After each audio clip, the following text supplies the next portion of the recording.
Hi, I'm Ems, aka on Dark and Wings, and in this video I will be showing you step by step how I painted up the Hollywood heroes, so the characters from the Fallout TV show miniatures.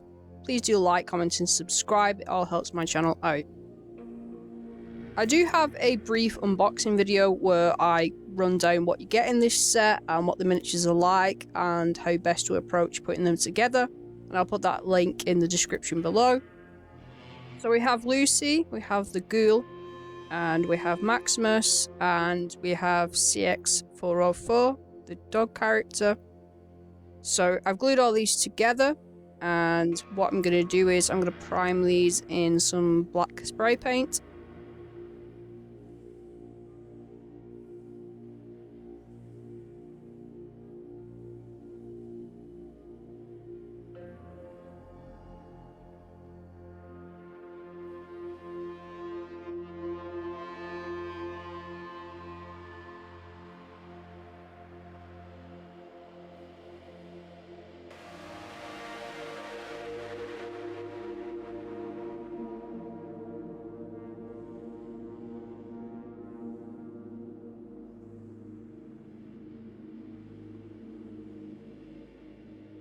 So I'm starting off with a true metallic paint from Darkstar Molten Metals. This is called Graphite.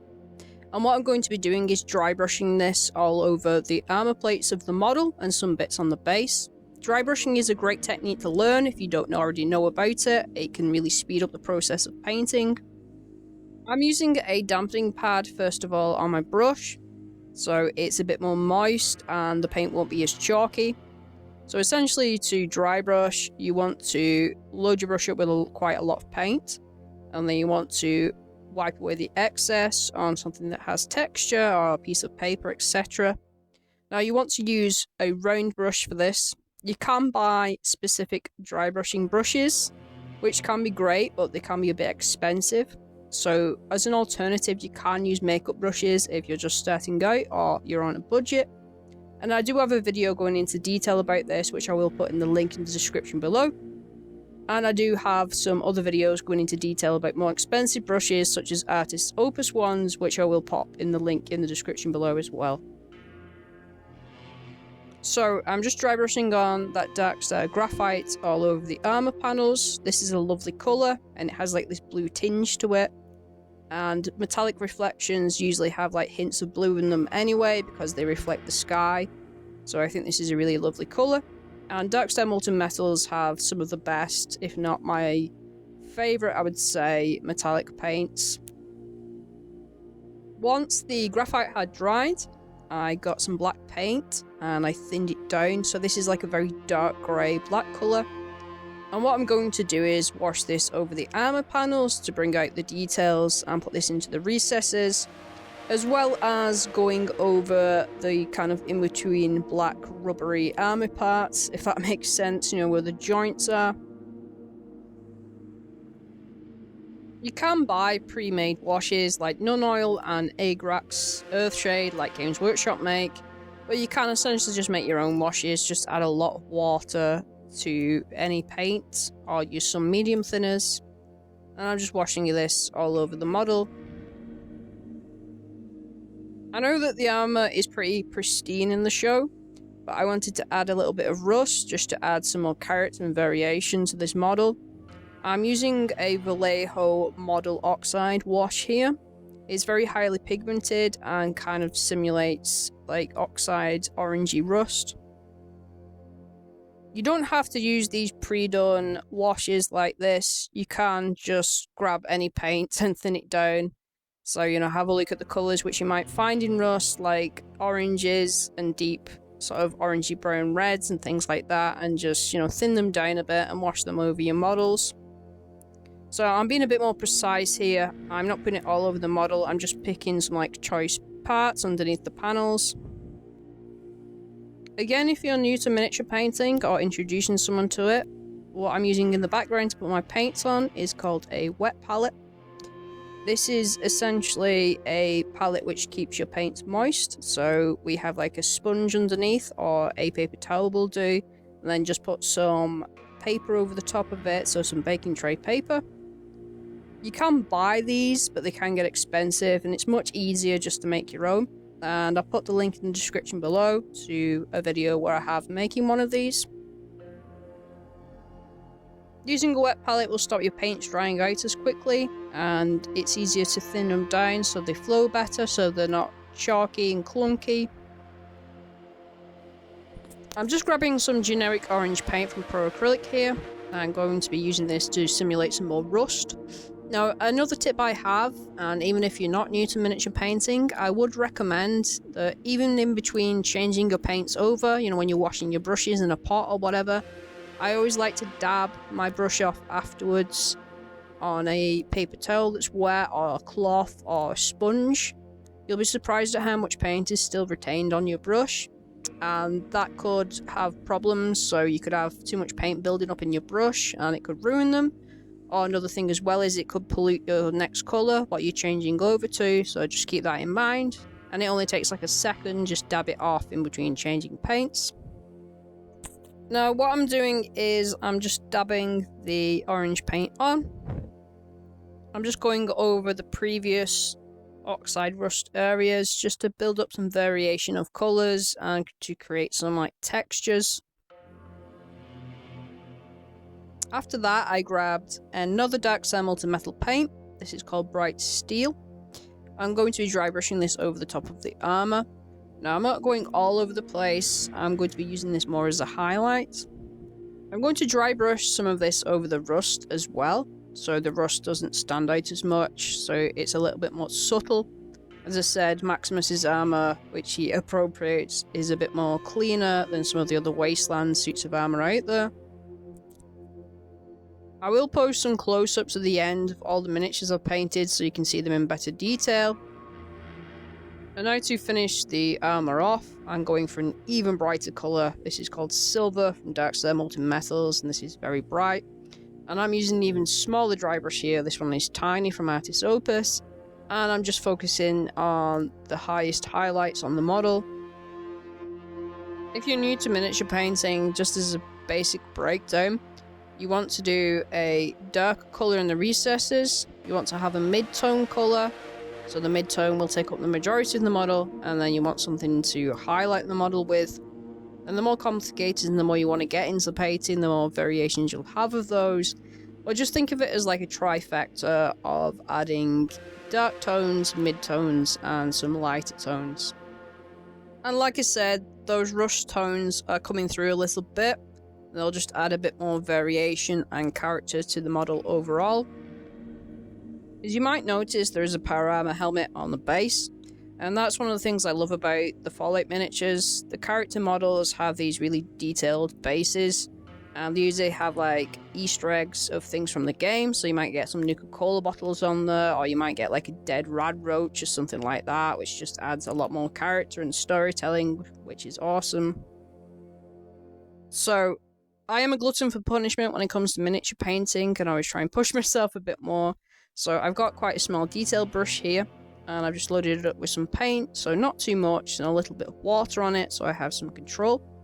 And I'm just gonna try and sketch out the Brotherhood of Steel symbol. I'm not gonna go too over the top with it, I'm just gonna kind of sketch it out, so if you're looking at the miniatures from afar, it just adds that bit more character and detail to it. So I'm moving on to Maximus's face here, and I started off with a layer of Rhinox hide from Citadel. I'm just using a smaller detail brush here, and you don't have to spend a lot on brushes, but I would recommend just having one or two more expensive brushes for like more precise work. And just zooming in here, so I've got that Rhinox hide, I've added some water to it, and not too much on my brush. And then we're just going to get that base layer down on the face. After that was finished, I added a layer of Doombull Brown. I did lose a little bit of footage on the Doombull Brown part, but it doesn't matter too much. And then what I did after that was I added some Kislev flesh into the Doombull Brown to add some highlights. Just a really easy way to highlight darker flesh tones is to add like paler Caucasian ones to it. Painting flesh tones can be a bit intimidating at first, but it can be fun to learn different tones and things like that. We're just keeping it simple with this one, so I've just kind of done like a 50-50 mix, and I'm just having a little bit of this on my brush, not too much water, so I've got maximum control. And I've got my paint a little bit thinner, so it's more of like a glaze consistency. Glazes are really important, and it's worth looking them up. Don't need to use them at first when you're learning to paint, but they will help you along the way. And what I'm doing is just focusing on the highest points of the face. So have a look at some examples of faces or some portraits, and you'll see how, you know, the shadows work and the highlights work. So usually on someone's face, the forehead and the nose, the tops of the cheeks and the chin, and a little bit under the eyes as well tend to be the most highlighted areas. So that's the model itself finished, and now moving on to the base. So I've got a colour called Buff from AK Interactive. This is like a sandy yellowy colour, and this will kind of represent the deserty wasteland. I'm dry brushing this on. Sorry, it went off camera a bit here. As I was dry brushing this, I noticed there was some paw prints from a yaguai, or however you pronounce it, you know, the giant bear monsters. And that's cool, that's an Easter egg for the television show. And, you know, when Maximus first gets the power armor off Titus, that scene, which is awesome, by the way. Then I thin down some wildwood contrast paints. I really like thinning down contrast paints to make washes with them as well, and glazes. And this is just going all over the base to add some shading. That is Maximus finished off now. I think he looks very cool. And as I said, at the end I'll show some photographs up close so you can see them in more detail. Moving on now to the dog. So this one again won't be too taxing, hopefully. So I've grabbed some Rhinox hide from Citadel again. So this is a dark brown colour, and this is going to go all over the fur as my first layer. I had loads of fun painting these miniatures up. And now moving on to Mornfang Brown from Citadel. So this is like a lighter chocolatey orange kind of colour. And this is going to be dry brushed over some of the model, just to create some highlights and contrast. I'm just dry brushing this on for speed, and this will also create some additional marks, which will simulate fur, so create some cool textures. After that, I grabbed some AK Interactive Buff paint, so that's sandy colour I used on that previous base. And I'm going to be dry brushing this over the dog, as he has like these pale sandy coloured fur in parts. So I'm just focusing on a few areas on the model. I'm not basing these colours or the way I'm painting these off anyone else's interpretation of these models, or from a strict guideline or anything. I'm just basing it off the photographs from the television show and giving them my best interpretation. It can be really fun and rewarding, in my opinion, to paint that way, rather than following somebody's really strict guideline. And that's how I learned to paint in the first place, just going for it and just basing it off my own gut feeling with a bit of technique behind it. So the dog does have a hand in its mouth, and I'm grabbing Kislev flesh from Citadel for this. I love the attention to detail on these miniatures. Like I said, there's a lot of references to the television show on them. Well, what's great about the Fallout range in general is that it's detailed, there's a lot of cool Easter eggs in them, and the other miniatures have references to like the video game characters and things like that, so that's something I really like about this range of miniatures. Sorry if it went out of focus then. Anyway, what I'm doing now is I'm just washing some Reichland Flesh Shade over the hand just to give it some more depth.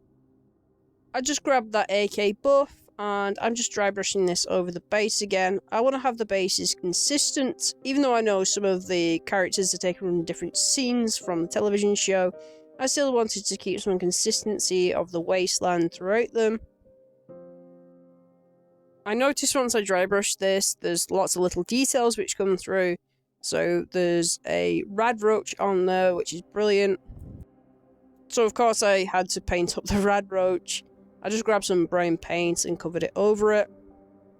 There was a skull and bones as well, which was really small, so I just put some ivory paint on those. And then afterwards, I grabbed that Wellwood contrast paint again, and I just washed that all over the base, just to add some more depth again. Once I was happy with the doggo, which I think was probably the easiest one I painted, I moved on to Lucy. Okie dokie. So I wanted to start off with trying to approach the blue of the Vault-Tec suit.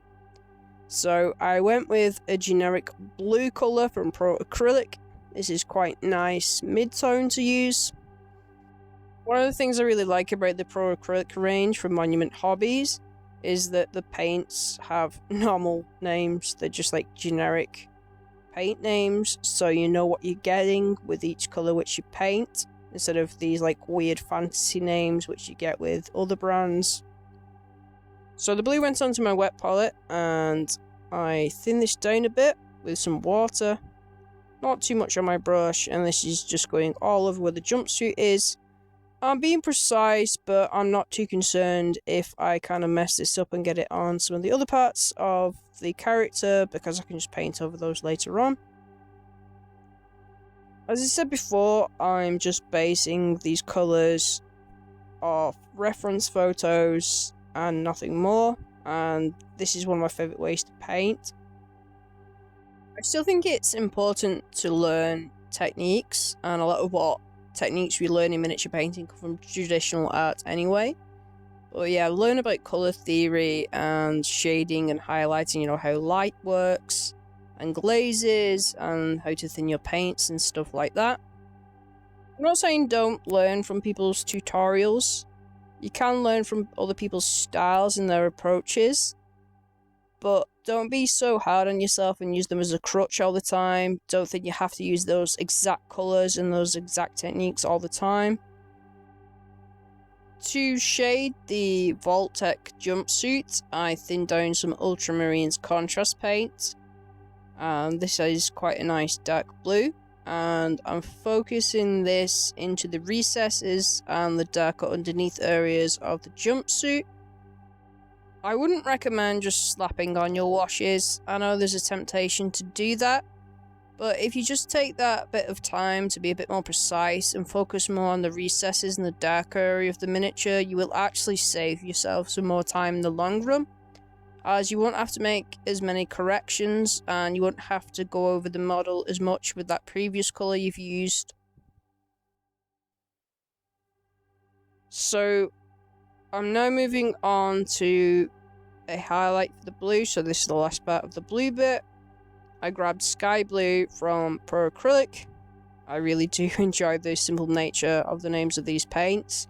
Make it a lot easier for you to have a quick reference of what colours you might want to use as a highlight, like the lighter colour from the one you've just used. And I'm thinning this down so it has a nice flow to it. So it's thinner than the mid-tone colour I used. And I'm just focusing on the parts which I think the light would naturally catch on the miniature. So swiftly moving on here, I've got Mournfang Brown from Citadel. And I'm using this to pick out the leather parts on the model, including the leather armour. There's like a shoulder pad. And I love this attention to detail. It reminds me of when Lucy comes out of the supermarket, sort of unscathed, and she becomes more of a badass, like a Breaking Bad moment for her. And I love this attention to detail. It just reminds me a lot of the armor the Vault Dwellers would wear as they become more of a badass in the video games. Precision with painting miniatures just takes time and practice. It's about getting that flow right as well on your brush, so you don't want to have too much paint on there, and you want a little bit of water mixed in with your paint so it flows, but not too much where it goes everywhere. So it wants to come off your brush easily and cover the model. And don't be too afraid of making mistakes. Just quickly wipe those away with your finger or get some water on a separate brush and just wipe that away. I didn't want to just leave the leather plain. I wanted to add some more character and detail to it. So I grabbed that AK Interactive buff, which I already had in my wet palette. I'll mix some of that Mortifying Brain into it. And then I'm just going to highlight the edges and add some little like dots of texture here and there. Like I said, it just adds that bit more of an interesting feature to it and a little bit more like realism, which you would find on leather.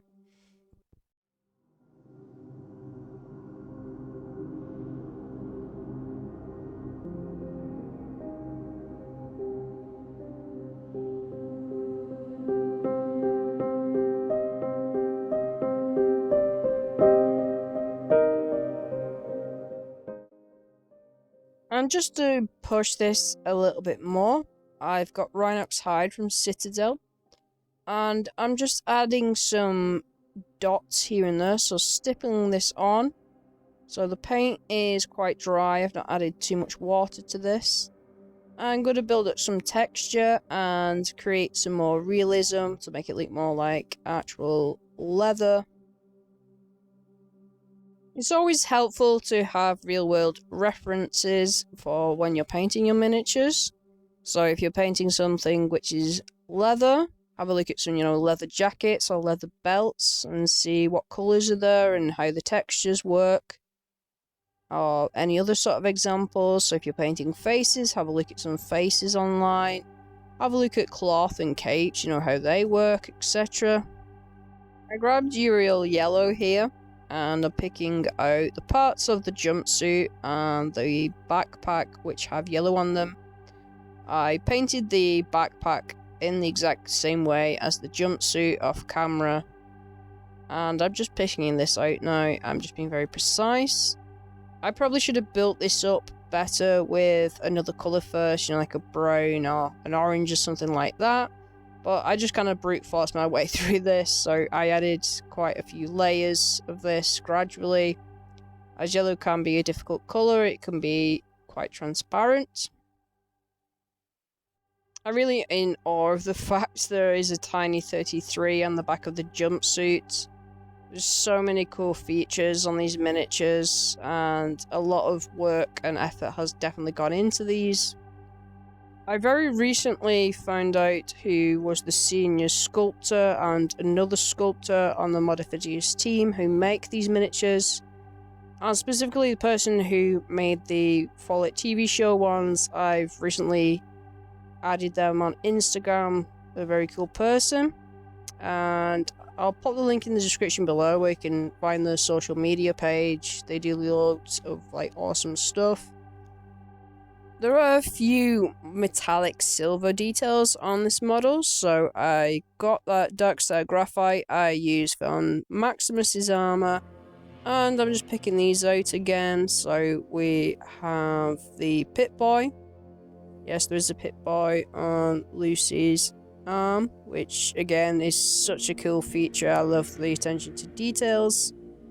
I painted the gun in silver. There are some other little bits and pieces here and there. So there's some sort of knee pads as well. So I'm going to do those in silver just to add a bit more of a pop of colour.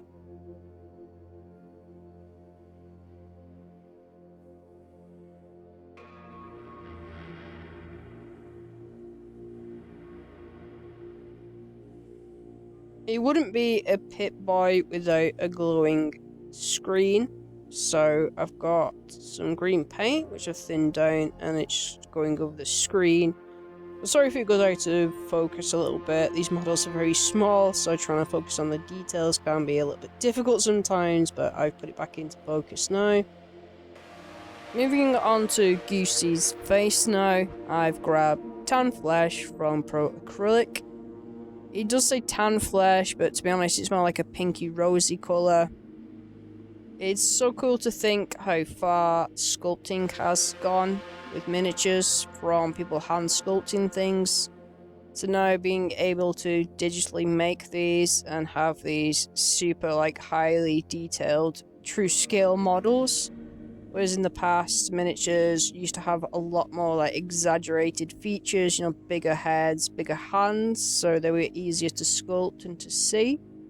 Now we have things like this now, which is so cool and crazy at the same time.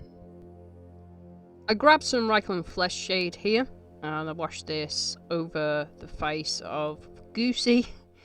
This is just to add some more depth to it and to bring out the features. Oh, and also to her hands as well. Just to add some final highlights to the face, I mixed some Pro Acrylic tan flesh in with some scale colour pale flesh.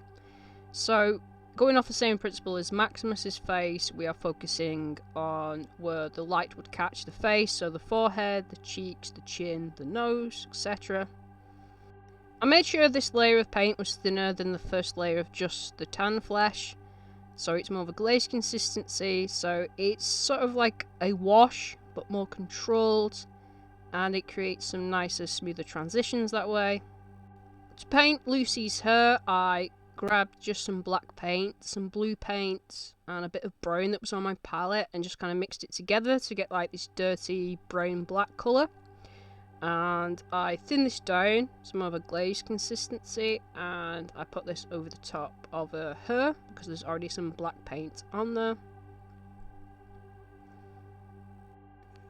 If you have a look at some photographs or some highly detailed portraits, you will see that within human hair, like a head of hair, there are a lot of different colours. There's not just one colour in there. So you can add other colours and things like that just to add some variation. So I just added some orange and a bit of the buff colour as well.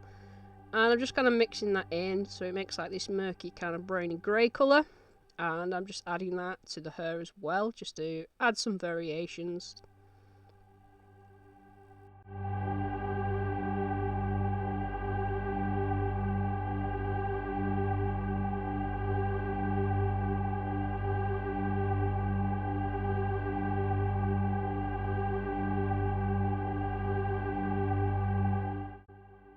Moving on to the base of Lucy now.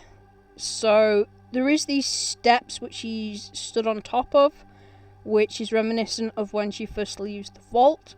So I've grabbed a light grey, so sky grey from AK Interactive, and I'm just putting this all over the stairs. I then got AK Interactive's buff again, and this is going all over the rest of the base. So I wanted to have that consistency across all of the bases for the characters, like I said. If you're following along with your own miniatures, you don't have to use the exact colours, like I said. That's not something I always encourage people to do. Just try and get like for like if you can, if you don't want to spend a load of money buying new paints. I added the buff colour as well to the stairs to look like it's been weathered over time.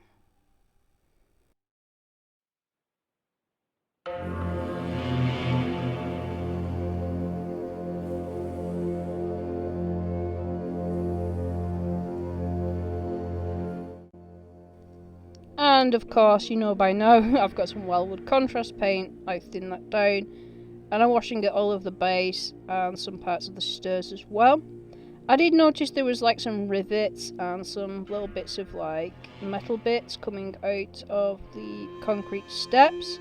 So off camera I just put them with some silver paint I used previously and added a little bit of orange for some rust.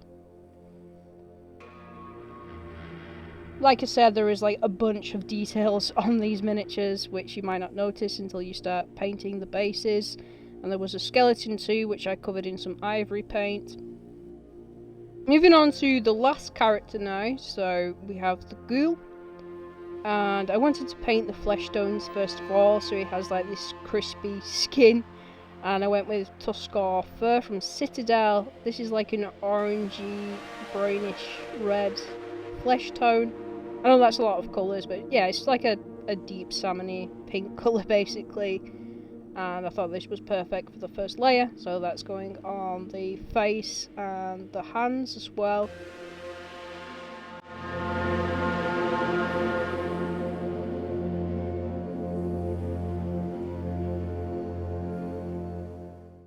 I once again grabbed my trusty Wildwood contrast paint and I'm washing this over the face and the hands to add some more details.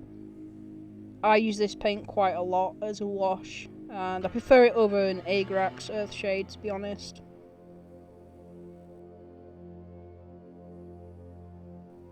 So to do some final highlights for the skin, I'm mixing that Tuscar fur with some tan flesh from Pro Acrylic, and this is going on like the details of the face and the hands. Again, I'm going to thin this down a bit more with water so it's more like a glaze consistency. I'm making sure I have enough control over it, so wiping away any excess so my paint isn't too watery and going everywhere. And just focusing on the highlights here.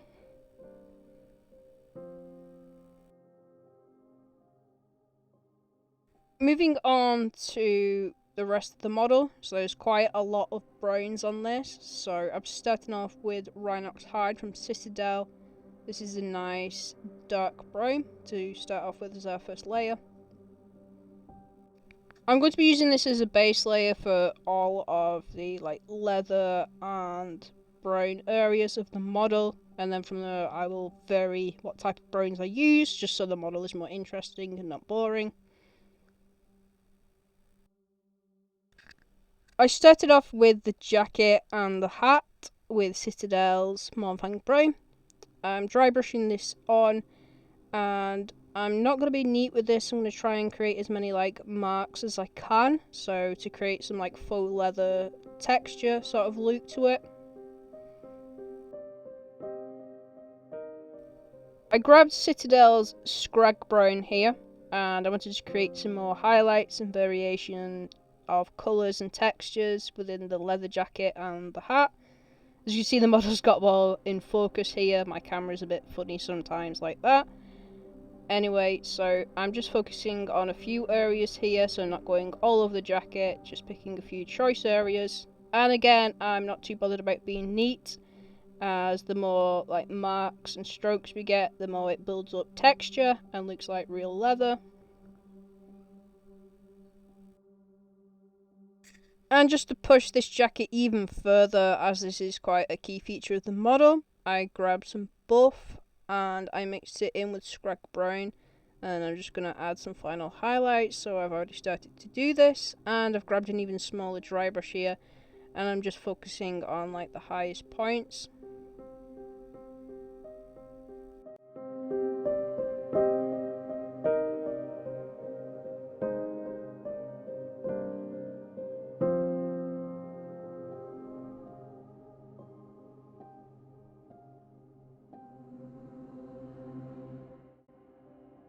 I grabbed Light Umber from Pro Acrylic here, and as I said, this model has a lot of brown on it, but that doesn't mean we can't change up the colours slightly. So if you have a lot of browns, they can be helpful, but if you don't have a lot of browns, just, mix other colours into them. So if you can mix some oranges in, some reds in, some like greys in, etc., and you can make a load of different tones. So I'm just dry brushing this over the top of the pants here, and a little bit of some of the other areas, so like the bullet belt as well.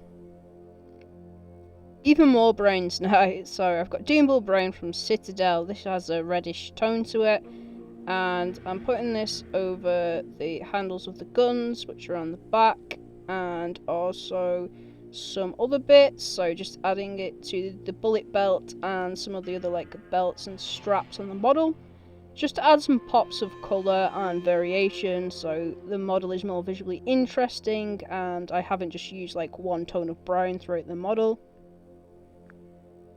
What I will probably do as well is go back over the jacket and probably thin down some of that rhinox hide just to add some more shadows back into it. And also probably dry brush a little bit of that Mournfang brown back onto it, as I think the jacket is a little bit too pale.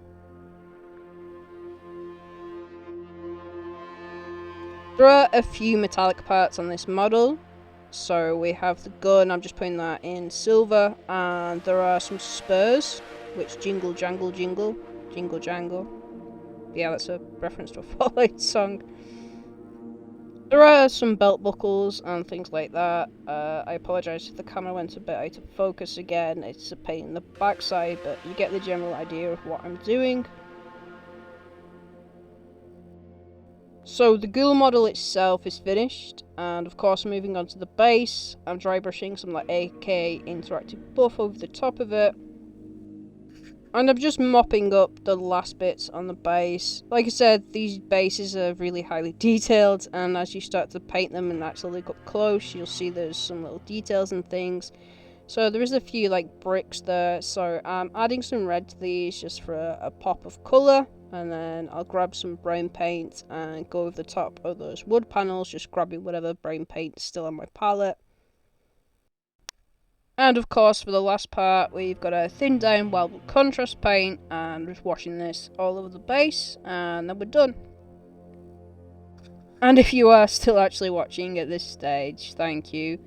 It took quite a lot of effort to put this together and paint them up. Whilst filming, it is a lot harder, I find, to paint things whilst you're filming. You have to be more like self-aware of where your hands are and the positions and so on. As I said, I will be showing some photographs of each of the miniatures completed now. So I hope you enjoyed the video and it might have given you some inspiration for your own miniatures. As I said, you don't have to follow exact colour schemes and guidelines. They're there to just inspire you more than anything, in my opinion. These miniatures are brilliant. They've got so many like little details and Easter eggs on them. They were such a joy to paint. If you would like to support me, you can donate or join my Patreon in the link in the description below. On Patreon, I have some more detailed tutorials in painting. Otherwise, please do share this.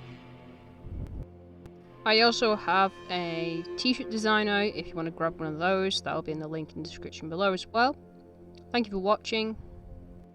As always, thank you for watching. Remember to enjoy your hobbies for yourself. Respect the people who enjoy them in their own ways. And at the end of the day, they're just Wardollies. I'll see you in the next one.